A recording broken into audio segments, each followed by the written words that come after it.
Are you ready to learn about the 3 different levels that you can be as a virtual assistant and what that looks like? In this video, I'm going to dive through the different stages that you will probably learn or get to as you are a virtual assistant. Now, depending on the client that you've had and kind of the experience or the years that you've had working with different clients or just the one client, you might be in different levels of this kind of structure. So it's not really more of a linear thing where just like level 1, 2, and 3. It's more of like sometimes different clients you'll have to be a level 1, sometimes you're a level 3, sometimes level 2, or sometimes a little bit of in between. So the first one is beginner virtual assistants, and this is where everyone starts. And this is typically if your client is doing this for the first time, you might be treated as a beginner virtual assistant. Now, when you're a beginner virtual assistant, you're usually task-based. What it means is you're usually just following a step-by-step process. You typically need regular guidance, or your client wants regular guidance, and you're using more of the quote-unquote basic tools when it comes to being a virtual assistant, like Notion, Canva, Gmail. You're not yet in the kind of more advanced level of using these tools as of yet. And this is typically the job that you would expect a virtual assistant would do, where you're doing email management, calendar management, maybe a few data entry, or essentially the more ad hoc tasks and not related yet to like a project or a bigger part of the business. You're more just doing what your client needs you to do. Now, there's nothing wrong with being a beginner virtual assistant. Everyone starts here. It's not like, you start as, fresh graduate or switching careers and you jump right into the more advanced virtual assistant. It really is just like, hey, you're trying to learn. You're still here at this level because you're trying to see what makes sense for you. And usually at this point, when you're a beginner virtual assistant, it makes it where you can offshoot to be more of a specialist virtual assistant or more of a general virtual assistant. Now, I have a ton of videos on this channel about general VAs, social media, lead gen. You can find all of that here. But essentially, that's the fork in the road that you will kind of see and open up for you as you start exploring more of what it means to be a virtual assistant for you. So either you'll be a specialist or a generalist at this point, but the general mindset that you will have is just tell me what to do, because you're still in that phase where you don't know much about being a virtual assistant. You don't have the experience that comes with it yet. You don't know how to watch for patterns. You don't know yet all of that stuff. And you're still kind of just trying to see if this is something that you want to do. Again, on the flip side though, it might be it's the client that you're working with that's treating you this way, of like you're still going to be a beginner assistant, but that's more on them, not really more on you. So again, depending on the client that you get, you might be more on the beginner side, or you might be in the next side, which is more an intermediate virtual assistant. So intermediate virtual assistant is you're basically now to the point where you can start taking over the recurring tasks and you're starting to take initiative on them. So initiative is essentially trying to watch out for patterns or see things and taking initiative on how to fix them better. So for example, let's say your client, you built up a system for their inbox already, but you notice that they get kind of the same emails over and over again. So initiative is like writing an email or a draft of an email that you can send to these people because it's usually the same inquiry. Or taking initiative could be putting them into a folder or creating a filter for them so it's easy for your client to see and answer if they're still the ones answering their inbox. That's essentially what taking initiative is you're seeing a problem and you're already fixing it without needing to have or ask for permission, mostly because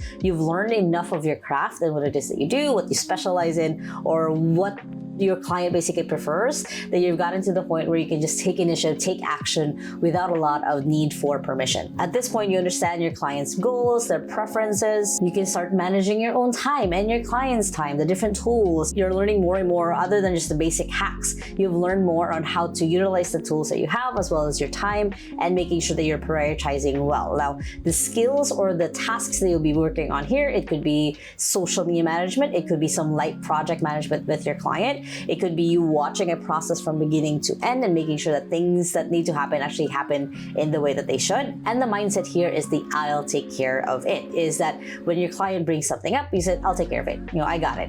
You're not anymore waiting for them to give you tasks. You're now at the point where you're like, oh, I'll take care of it. Oh, I got that. No, don't worry about that at all. It's on my list. And of course, the last stage, and this is not technically the final stage because then it depends on the path that you take, is you're more of the advanced virtual assistant. Now, for us at 2XU, these are typically the kind of assistants that we do end up hiring. So these are what we call, of course, our remote executive assistants. They're more at the level where their mindset is, here's what we should do next. They're not anymore just waiting on tasks. They're not anymore just saying, I've got this when the client gives them a task. They're now at the point where like, hey, hey, I saw all of these things. This is the path that we should take. From taking initiative, basically, where you're seeing a problem and you're solving it, you are now anticipating things. You're now seeing patterns of how certain things happen, and you're already making plans, or you're already putting cautionary processes and procedures to make it easier the next time. At this point, you're probably going to be managing different tools, projects, or even team members. So as a really good example for this is for my own assistant.